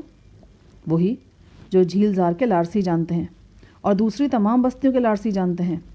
کنگ براؤن کی بھتیجی ویرا نے ٹرسٹ سے بھاگے ہوئے غلام کے ساتھ عشق کیا ہے اور اس کے عشق کی خاطر ہر آرام آسائش ٹھکرا دی ہے، یہاں تک کہ 2 مرتبہ اپنی جان لینے کی بھی کوشش کی ہے۔ اور اب مجھ پر یہ انکشاف ہو رہا ہے کہ… کیا انکشاف ہو رہا ہے؟ یہی کہ ٹرسٹ کا وہ مفرور غلام تمہارا دوست صفدر ہے۔ پروفیسر کے لہجے میں ہلکا سا طنز آمیز شکوہ بھی تھا۔ میں جانتا تھا کہ یہ شکوہ کس بات کا ہے۔ وہ پچھلے 7 دنوں سے میرے ساتھ تھا، مگر میں نے اسے ویرا اور صفدر کے بارے میں کچھ نہیں بتایا تھا، نہ ہی پروفیسر نے خود اس بارے میں کوئی بات کی تھی۔ لڑکیوں کا رقص ختم ہوا تو غالیچے کے سامنے لوہے کی کگیاری میں آگ روشن کر دی گئی۔ ایک بوڑھا اٹھا اور اس نے جھک کر صفدر اور ویرا کے کانوں میں کچھ کہا۔ ویرا صفدر سمیت اٹھی اور آگ کے سامنے پہنچ گئی۔ دونوں نے رکوع کے بل جھک کر آگ کو تعظیم پیش کی۔ صفدر کا یوں اگنی دیوتا کے سامنے سرنگوں ہونا میرے لیے ناقابل ہضم تھا، لیکن بہت سی خرافات کی طرح یہ بھی برداشت کرنا پڑا۔ اگنی دیوتا کو تعظیم دینے کے بعد صفدر اور ویرا سردار کے سامنے دوزانوں بیٹھ گئے۔ سردار بوغات نے دونوں پر کچھ پڑھنا شروع کر دیا، ساتھ ساتھ وہ آگ کی طرف پھونکے بھی مار رہا تھا۔ آخر اس نے صفدر اور ویرا کے ہاتھ میں سفید پھولوں کا ایک ایک ہار تھما دیا۔ ویرا نے مسکرا کر صفدر کے گلے میں ہار ڈال دیا۔ جواب میں صفدر نے بھی ہار ویرا کی سراہی دار گردن کی زینت بنا دیا۔ حاضرین میں ایک شور سا بلند ہوا اور انہوں نے مقامی انداز میں ایک ٹانگ اٹھا کر اپنی خوشی کا اظہار کیا۔ اس طرح ایک ٹانگ اٹھا کر وہ بآواز بلند غالباً تالیاں بجانے کا متبادل سمجھتے تھے۔ اس سے پہلے جھیل زار کے کنارے کشتیوں کی ریس کے موقع پر بھی میں تماشائیوں کا یہی انداز دیکھ چکا تھا۔ اس کے بعد ایک عجیب منظر سامنے آیا۔ ویرا شرماتی لے جاتی ہوئی غالیچے پر لیٹ گئی۔ صفدر اس کے اوپر جھکا اور اس نے ویرا کے ہونٹوں کا ایک طویل بوسہ لیا۔ حاضرین نے ایک بار پھر اپنی دلی مسرت کا اظہار کیا۔ بعد ازاں دولہا دلہن کھڑے ہو گئے۔ ایک شخص نے پتیوں والی تھال میرے ہاتھ میں بھی تھما دی۔ میری سمجھ میں نہیں آ رہا تھا کہ اس موقع پر صفدر پر پھول نچھاور کروں یا اس کے ساتھ افسوس کا اظہار کروں۔ وہ ایک انجانے راستے پر آگے بڑھ رہا تھا، ایک ایسا راستہ جو اس کی پہلی تمام تر مسافت کو رائیگاں کر رہا تھا۔ یہ خواب دیدہ راستہ تھا جو بہکے ہوئے قدموں سے طے کیا جا رہا تھا۔ میرے ذہن کے پردے پر بار بار انجم کی تصویر ابھرتی تھی، وہی انجم جو ایک موقع پر صفدر کی دلہن بنتے بنتے رہ گئی تھی۔ مجھے یقین تھا کہ وہ پاکستان میں اب بھی صفدر کی راہ دیکھ رہی ہوگی اور اس کا انتظار کر رہی ہوگی۔ یہاں صفدر خوبرو ویرا کی محبت کے نشے میں سرشار نظر آ رہا تھا۔ ویرا کے ہونٹوں کو چھونے کے بعد اس کی آنکھوں میں وہی نشہ تیرنے لگا۔ دونوں قریب قریب کھڑے تھے۔ ایک عمر رسیدہ عورت آگے بڑھی اور اس نے صفدر کے ہاتھ میں ویرا کا ہاتھ تھما دیا۔ دونوں نے ایک بار پھر آگ کو تعظیم پیش کی اور حاضرین کے سامنے سے گزرتے ہوئے سرخ پردے کے دوسری طرف چلے گئے۔ مجھ پر انکشاف ہوا کہ ان دونوں کی رہائش کا انتظام اسی پناہ گاہ میں کیا گیا ہے۔ یہاں کسی قریبی کمرے میں کھانے کا انتظام بھی تھا، مگر دل اتنا بجھا ہوا تھا کہ میں کھانے کے لیے بھی نہیں گیا۔ میں صفدر سے پوچھنا چاہتا تھا کہ وہ کب اور کیسے یہاں پہنچا اور اب تک کہاں تھا۔ اس کے علاوہ بھی انگنت سوال میرے ذہن میں مچل رہے تھے، لیکن صفدر مجھ سے بہت دور تھا۔ میرے اور اس کے درمیان کئی رکاوٹیں حائل ہو چکی تھیں۔ وہ میرا عزیز ترین دوست اور ساتھی تھا۔ اس کی شادی خانہ آبادی کے حوالے سے میں نے نہ جانے کیا کیا سوچ رکھا تھا۔ یہ بات کبھی میرے تصور میں بھی نہیں آئی تھی کہ میرے یار کی شادی ہوگی، وہ میرے سامنے دولہا بنا بیٹھا ہوگا اور میں اس سے کھل کر بات تک نہیں کر سکوں گا، نہ ہی وہ مجھ سے بے تکلفی کی کوئی بات کرنا چاہے گا۔ وہ اپنی دلہن کے ساتھ حجلہ عروسی میں جا چکا تھا اور میں پروفیسر کے پہلو میں خاموش کھڑا تھا۔ کچھ سمجھ نہیں آ رہا تھا کہ یہ ہو کیا رہا ہے. یہاں کوئی ہم خیال تھا اور نہ ہی ہم زبان. سوال ہی سوال تھے، جواب کوئی نہیں تھا. مہمانوں کے جانے کے بعد میں دیوار کے سہارے گمسم بیٹھا تھا کہ سرخ پردے میں حرکت ہوئی اور مجھے ویرا کا جگمگاتا سراپا نظر آیا. وہ اپنے حجلہ عروسی سے نکل کر یہاں آن پہنچی تھی. ریشمی کپڑے اس کے بدن پر سرسرا رہے تھے اور کامدار اسکارف سر پر چمک رہا تھا. اس کے ہمیشہ کھلے نظر آنے والے بال آج بڑے سلیقے سے چوٹی کی شکل میں گوندھے گئے تھے. مجھے پتہ چلا کہ آپ نے کھانا نہیں کھایا. بس دل نہیں چاہ رہا. آپ کھانا کھائیں گے تو دل چاہے گا نا. وہ دل ربائی سے بولی. میں نے دیکھا 2 ملازم کھانے کے خوان ہاتھوں میں اٹھائے چلے آ رہے ہیں. میرے اور پروفیسر کے منع کرنے کے باوجود ویرا ہمارے پاس آلتی پالتی مار کر بیٹھ گئی اور ہمیں اپنے سامنے بٹھا کر کھانا کھلانے پر اصرار کرنے لگی. ویرا، کھانا ہمارے لیے اتنا ضروری نہیں ہے جتنا ان سوالوں کے جواب ضروری ہیں جو ہنگامے کے بعد سے ہمارے ذہنوں میں کلبل آ رہے ہیں. ان سوالوں کا جواب بھی میں آپ کو دوں گی، لیکن پلیز آپ پہلے کھانا کھائیں نا. وہ بچوں کی طرح ٹھنک کر بولی. وہ دلہن کے لباس میں ہونے کے باوجود دلہنوں جیسا تکلف نہیں کر رہی تھی. اس نے ہمیں اپنے سامنے کھانا کھلایا.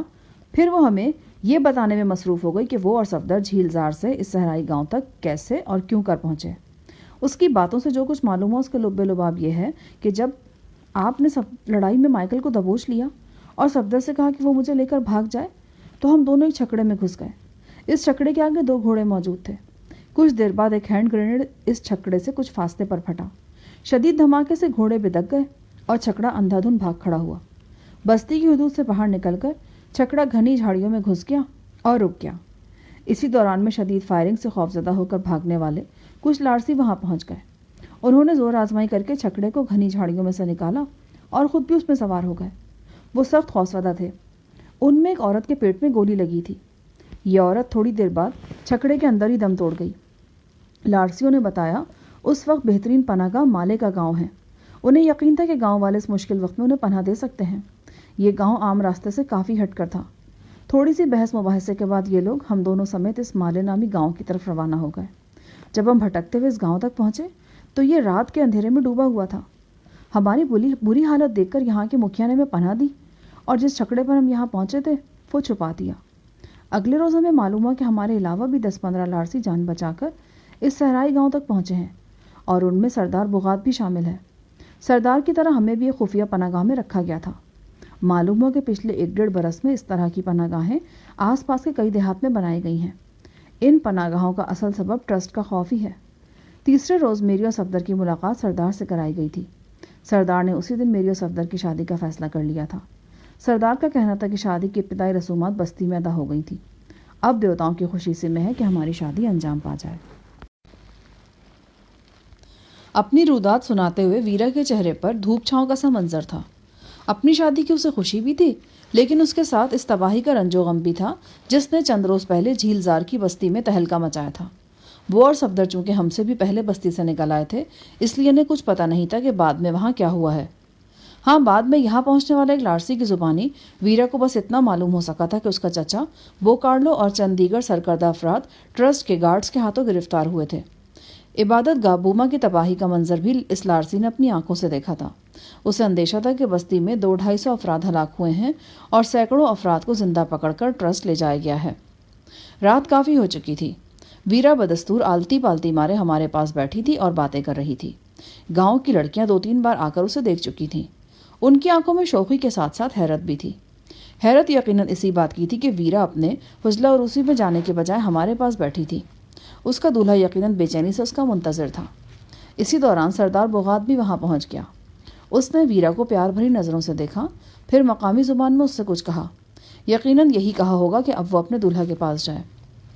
اگلے روز صفدر اور ویرا سے ملاقات نہیں ہو سکی.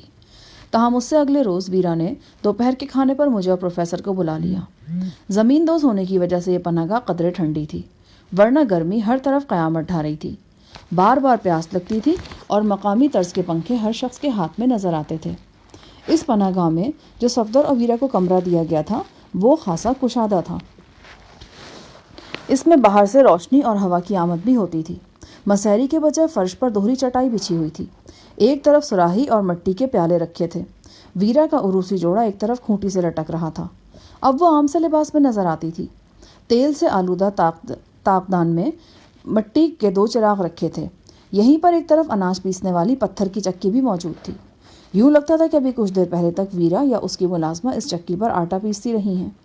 ویرا نے شاید تصور بھی نہیں کیا تھا کہ اس کی شادی ایسے حالات میں ہوگی اور شادی کے بعد اسے ایک مختصر سے کچے کمرے میں ہنی مون منانا ہوگا.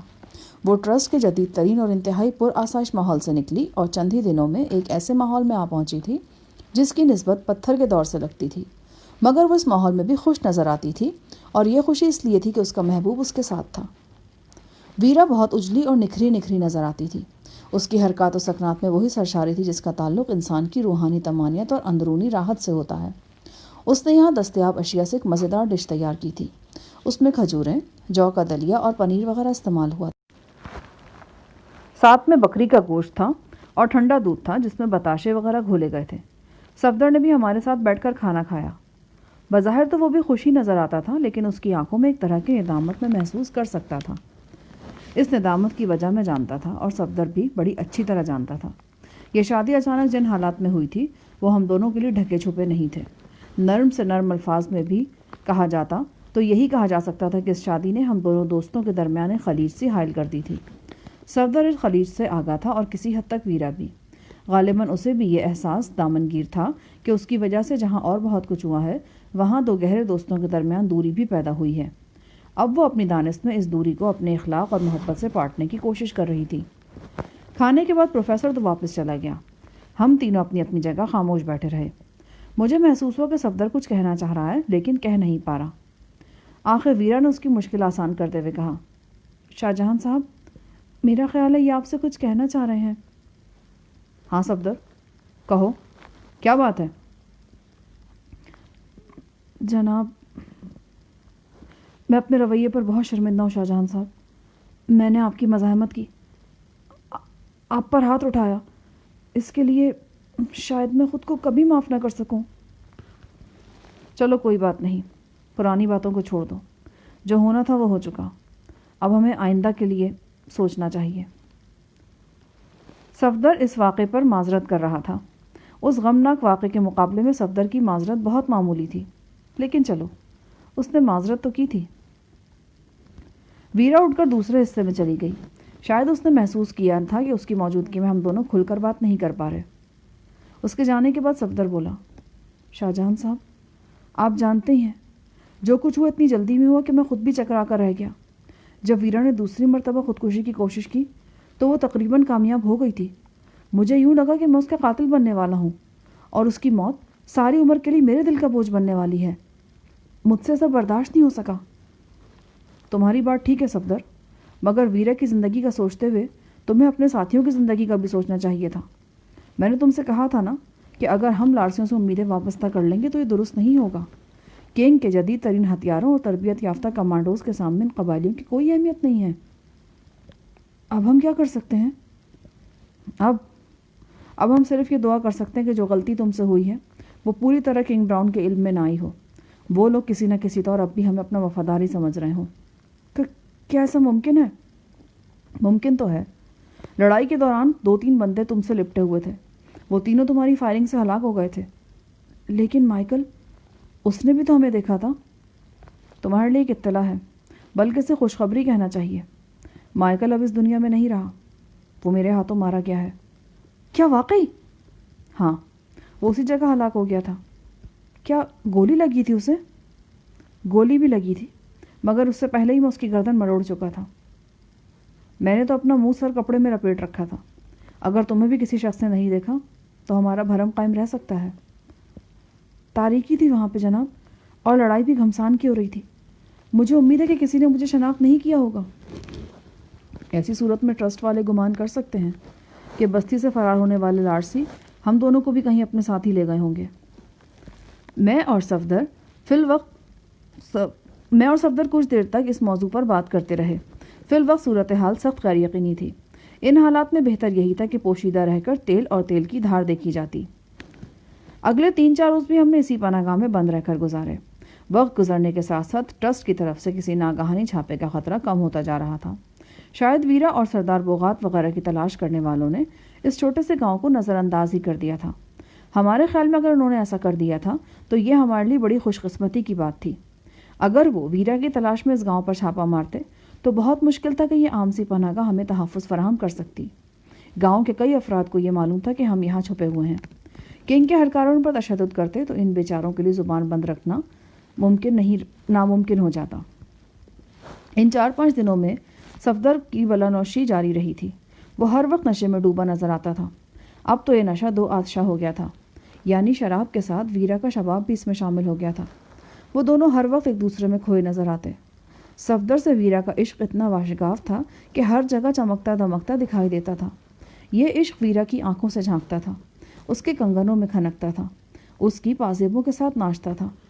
وہ نہیں جانتی تھی جب وہ صفدر کی طرف دیکھتی ہے تو اس کی آنکھوں سے محبت کا ایک پرشور دریا بہنے لگتا ہے، جو پلک جھپکتے میں ہر کس و ناقص کو نظر آ جاتا ہے۔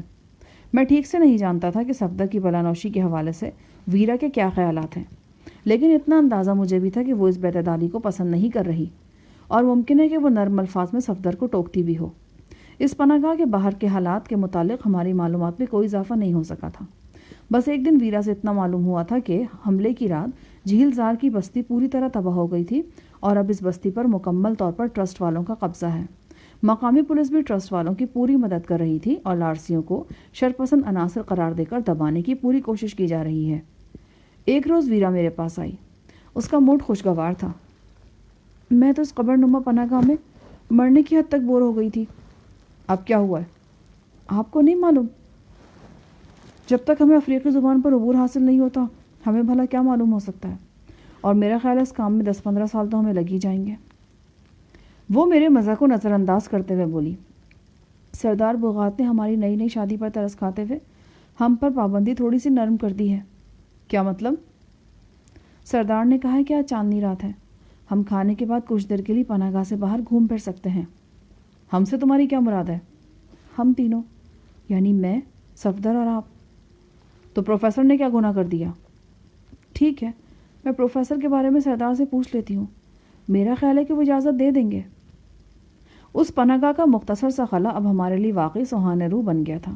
رات دن ایک ہی طرح کے در و دیوار دیکھ دیکھ کر اور ایک ہی جیسی آوازیں سن سن کر دم گھٹنے لگا تھا۔ پناہ گاہ سے باہر نکلنے کا تصور خوش آئین تھا۔ قریباً 1 گھنٹے بعد ہم 3 مقامی نیزہ بازوں کی حفاظت میں پناہ گاہ سے نکلے۔ دن بھر کی تمازت ایک خوشگوار خنکی میں ڈھل چکی تھی۔ گاؤں میں گھروں کے چراغ جل رہے تھے اور اکا دکا افراد بھی نظر آتے تھے۔ گاؤں پر مفلسی کے سائے صاف محسوس کیے جا سکتے تھے۔ انسانوں کی طرح اکثر جانوروں کی بھی ہڈیاں نکلی ہوئی تھیں۔ چارہ خشک اور کمزور تھا۔ چند عورتیں ٹوکریوں میں بیکار سے آلو بھر کر جھونپڑیوں کی طرف جا رہی تھیں۔ سفید فام خوبرو ویرا کو مرد و زن بڑی دلچسپی سے دیکھ رہے تھے۔ کسی کو معلوم نہیں تھا کہ ویرا کون ہے۔ اس کے باوجود ان سب کی آنکھوں میں ویرا کے لیے ایک طرح کا احترام تھا، شاید اسے روبے حسن ہی کہا جاتا ہے۔ ویرا نے گلی میں کھڑے 1.5 سال کے ایک بچے کو گود میں اٹھا لیا۔ میلا کچیلا بچہ ویرا کی گود میں آ کر کچھ اور بھی میلا لگنے لگا۔ ویرا نے اس کے گالوں پر بوسہ دیا۔ وہ شرما کر ہنسنے لگا اور اپنی شہادت کی انگلی ویرا کے سفید چکنے گالوں پر پھیرنے لگا۔ اس کی یادیں اتنی معصوم تھی کہ ہم مسکرائے بغیر نہ رہ سکے۔ بچے کی سیاہ فام ماں بھی کھل اٹھی۔ ویرا کے جی میں نہ جانے کیا آئی کہ اس نے اپنی انگلی سے ایک رنگ اتار کر بچے کی مٹھی میں دے دیا۔ بچہ اس رنگ کی قدر نہیں جانتا تھا اور نہ اس کی ماں جانتی تھی۔ ویرا نے جھک کر بچے کی ماں کے کان میں کچھ کہا۔ یقیناً اس رنگ کی قدر و قیمت سے ہی آگاہ کیا ہوگا۔ بچے کی ماں نے جلدی سے بیٹھ کر ویرا کے پاؤں کو ہاتھ لگا دیے اور سراپا شکر نظر آنے لگی۔ چلو اب نکل چلے یہاں سے، ورنہ مزید لوگ اکٹھے ہو جائیں گے، صفدر نے کہا۔ ہم آگے بڑھ گئے۔ گاؤں کی حالت زار دیکھ کر ہمیں اپنے میزبانوں پر ترس آنے لگا۔ خبر نہیں وہ کس طرح پیٹ کاٹ کاٹ کر ہماری خاطر مدارات کرتے رہے تھے۔ اس کے علاوہ انہوں نے خود کو بھی شدید خطرے میں ڈال کر ہمیں پناہ دے رکھی تھی۔ ہم گاؤں سے باہر نکل آئے۔ دور تک کھجوروں کے باغات نظر آ رہے تھے، مگر ان پر کچھ رونق نہیں تھی۔ کھجوروں کی اوٹ سے گاہے گاہے چاند اپنی جھلک دکھا دیتا۔ ہم نے دیکھا کہ کچھ کھیتوں کے اندر لوگ اس تاریکی میں بھی کام کر رہے ہیں۔ یہ اپنی مفلسی اور فاقہ کشی سے لڑنے کا ایک انداز تھا۔ ویرا کی زبانی معلوم ہوا کہ اس گاؤں میں آدھی سے زیادہ آبادی مسلمانوں کی ہے اور ان کی حالت زیادہ پتلی ہے۔ انہیں دوسرے لوگوں سے زیادہ فاقہ کشی کا سامنا کرنا پڑتا ہے۔ اس کی وجہ یہ کہ وہ صرف حلال گوشت کھاتے ہیں، جبکہ دوسرے لوگ بھوک سے مجبور ہو کر ہر قسم کا شکار کھانے لگتے ہیں۔ ویرا نے بتایا کہ یہ حالت صرف اسی گاؤں کی نہیں، ارد گرد کے جتنے بھی دیہات ہیں وہاں بھی یہی کچھ ہو رہا ہے۔ گیدڑ، لومڑی اور کتے بلی تک جو بھی شکار ملتا ہے لوگ کھانے پر مجبور ہو جاتے ہیں۔ ویرا کی بات سن کر مجھے وہ منظر یاد آیا جب میں اور پروفیسر اس بستی میں وارد ہوئے تھے اور ہمیں درختوں میں کچھ بوڑھے گیدڑ کا گوشت پکاتے نظر آئے تھے۔ تینوں نے زبردار محافظ بستی سے ہی ہمارے ساتھ چپکے ہوئے تھے۔ آتشی ہتھیاروں کے سامنے نیزوں کی کیا حیثیت ہو سکتی ہے؟ اس کے باوجود ان لوگوں نے بڑی شان اور اعتماد سے نیزے اٹھا رکھے تھے۔ ان افراد کی موجودگی میں بات چیت کرتے ہوئے ہمیں الجھن محسوس ہو رہی تھی۔ میں نے ویرا کو اشارہ کیا اور اس نے کہہ سن کر ان محافظوں کو واپس بھیج دیا۔ محافظوں کے جانے کے بعد ہم پگڈنڈی پر آگے بڑھنے لگے۔ اس وقت ہم ٹرسٹ سے کتنی دور ہوں گے؟ صفدر نے ویرا سے پوچھا۔ کافی فاصلہ ہے۔ میرا اندازہ ہے کہ ہم ٹرسٹ سے شمال جنوب کی طرف قریباً 150 کلومیٹر کی دوری پر موجود ہیں۔ یہ سارا علاقہ خاصا دشوار گزار ہے۔ اس علاقے میں گاؤں اور بستیاں موجود ہیں، لیکن ان کا درمیانی فاصلہ بہت زیادہ ہے۔ یہی وجہ کہ کسی بیرونی خطرے کے خلاف یہ لوگ مل کر نہیں لڑ سکتے۔ اس کے علاوہ یہ لوگ جدید ہتھیاروں کے استعمال سے بھی واقف نہیں ہیں۔ ماریتینیا کی حکومت اور انتظامیہ ان کی مدد نہیں کرتی کیا؟ پروفیسر نے پوچھا۔ مجھے اس بارے میں ٹھیک سے تو نہیں معلوم، لیکن میرا اندازہ ہے کہ انتظامیہ کی گرفت یہاں بہت کمزور ہے۔ شاید کہیں کہیں پولیس کی چوکیاں موجود ہوں، لیکن ان چوکیوں کی کوئی حیثیت نہیں۔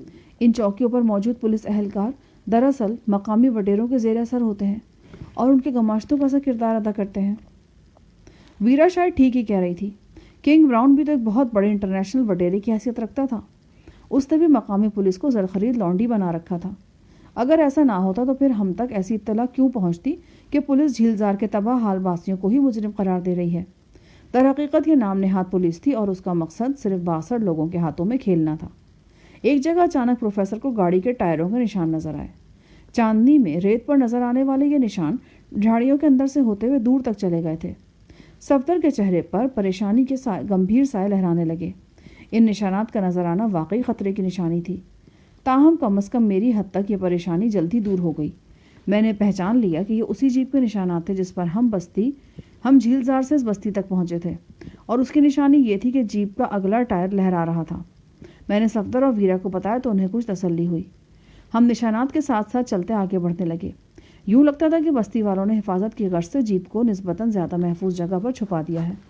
کچھ آگے جا کر ٹائروں کے نشانات معدوم ہو گئے، لیکن غور سے دیکھنے پر اندازہ ہوا کہ انہیں معدوم کیا گیا ہے۔ ریت پر نشانات کو مٹانے کی کوشش کی گئی تھی۔ صفدر اور ویرا باتیں کرتے ہوئے آگے نکل گئے۔ وہ جیسے ہر لحظہ ایک دوسرے کے قریب رہنا چاہتے تھے۔ میں اور پروفیسر ادھر ادھر کی باتیں کرتے رہے۔ یہ افریقہ کا ویرانہ تھا اور افریقہ کے ویرانے خونخوار جانوروں کے حوالے سے جانے جاتے ہیں۔ یہ ایک اتفاق تھا کہ ابھی تک ہم نے کوئی درندہ نہیں دیکھا تھا، صرف انسان نما درندے دیکھنے کا اتفاق ہوا تھا۔ صفدر اور ویرا کی واپسی 15-20 منٹ بعد ہوئی۔ وہ تیز قدموں سے ہمارے پاس پہنچے۔ انہوں نے بتایا کہ انہوں نے جیپ ڈھونڈ لی ہے۔ صفدر کے پاس ایک نہایت طاقتور ٹارچ بھی تھی۔ یہ ٹارچ اس نے یقیناً جیپ کے اندر سے ہی ڈھونڈی تھی۔ صفدر اور ویرا ہمیں لے کر جیپ تک پہنچے۔ جیپ کو دھکیل کر گھنی جھاڑیوں میں گھسیڑ دیا گیا تھا۔ بعد ازاں اس پر مٹی ملی گئی تھی اور چاروں جانب سے شاخوں اور پتوں سے ڈھانپ دیا گیا تھا۔ صفدر نے جیپ کے اندر سے شراب کی 3 بوتلیں بھی برآمد کر رکھی تھیں۔ نہ صرف برآمد کر رکھی تھیں بلکہ ایک بوتل میں سے اس نے 1/4 پی بھی لی تھی۔ وہ بلانوشی کا کوئی موقع بھی ہاتھ سے جانے نہیں دیتا تھا۔ کوئی نادیدہ قوت تھی جو اسے ہمہ وقت مدہوش رہنے پر مجبور کرتی تھی۔ ہم کچھ دیر گھوم پھر کر جیپ کا جائزہ لیتے رہے۔ میں یہ دیکھنا چاہتا تھا کہ قیمتی اسلحہ اپنی جگہ موجود ہے یا نہیں، مگر صفدر اور ویرا کی موجودگی میں ایسا نہیں کرنا چاہتا تھا۔ کتنے ستم کی بات تھی کہ وہ صفدر جو میرے ہر راز میں شریک رہتا تھا اب ناقابل اعتبار محسوس ہونے لگا تھا۔ ٹھنڈی ہوا نے صفدر کے نشے کو تیز کر دیا۔ اب وہ بار بار للچائی ہوئی نظروں سے بوتلوں کو دیکھ رہا تھا۔ وہ مزید پینا چاہتا تھا، لیکن میری موجودگی میں ایسا کرتے ہوئے شاید اسے جھجک محسوس ہو رہی تھی۔ میں نے جان بوجھ کر اسے موقع دیا کہ وہ ویرا اور بوتل سمیت دائیں بائیں ہو جائے۔ وہ چلا گیا تو میں نے ٹارچ چلائی اور بڑے احتیاط سے جیپ کے چور خانے کا جائزہ لیا۔ یہ دیکھ کر مجھے اطمینان ہوا کہ لاک بدستور اپنی جگہ پر موجود ہے۔ نمبر مجھے یاد تھا۔ نمبر ملا کر میں نے لاک کھولا اور اندر ٹارچ کی روشنی ڈالی۔ چمکتی دمکتی رائفلیں مائع ایمونیشن موجود تھیں۔ میں نے چور خانہ پھر لاک کر دیا۔ ابھی بمشکل میں نے لاک کر کے ہاتھ اٹھایا ہی تھا کہ بھاگتے قدموں کی آواز آئی۔ صفدر میرے سامنے تھا۔ وہ بری طرح ہاپا ہوا تھا۔ ویرا کہاں ہے؟ بے اختیار میرے منہ سے نکلا۔ ویرا یہی ہے۔ ابھی مجھے سائیں علی کی آواز آئی ہے۔ کیا کہہ رہے ہو؟ آپ مجھے نشے میں مت سمجھے، میں بالکل ٹھیک کہہ رہا ہوں۔ سائیں ہمارے آس پاس کہیں موجود ہے۔ اسی دوران میں ویرا بھی ہانپتی کانپتی وہاں پہنچ گئی۔ اس نے تصدیق کی۔ میں نے ابھی اس بوڑھے کی آواز سنی ہے، وہ ان چھوٹی کھجوروں کے پیچھے کہیں چھپا ہوا ہے۔ میں اور پروفیسر بھی اٹھ کھڑے ہوئے۔ صفدر اور ویرا کے عقب میں چلتے ہم کوتھا قد کھجوروں کے جھنڈ میں پہنچ گئے۔ سائیں علی کہاں ہو تم؟ صفدر نے پکار کر کہا۔ کوئی جواب نہیں آیا۔ میں نے ٹارچ روشن کی اور صفدر کے ہمراہ کھجوروں کے جھنڈ میں جا گھسا۔